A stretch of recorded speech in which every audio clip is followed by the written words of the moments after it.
সালমান রাগ ছিল না, কেমন রাগ ছিল আজকে বলে দিই। Please. আজকে সবাই বলে শাবনূরের সৃষ্টি সালমান করে দিয়েছে।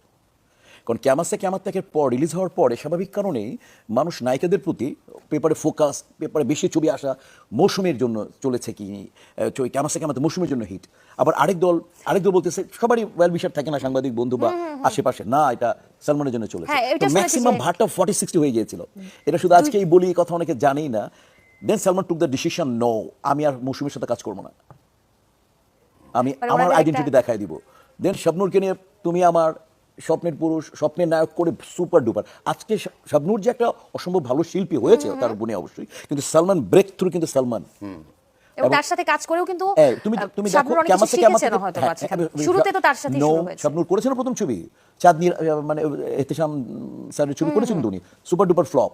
কিন্তু সালমানের সাথে ছবি করার পরে কিন্তু উনি Hit. সে বিকাম শাবনূর স্টার। তো এই জন্য কে ইসে মানে all credit goes to Salman. মানে উনি রাগ যেটা করতেন, ওনার জেদ, উনি যে সেটাতে dangerous, জিতে আসতেন। dangerous।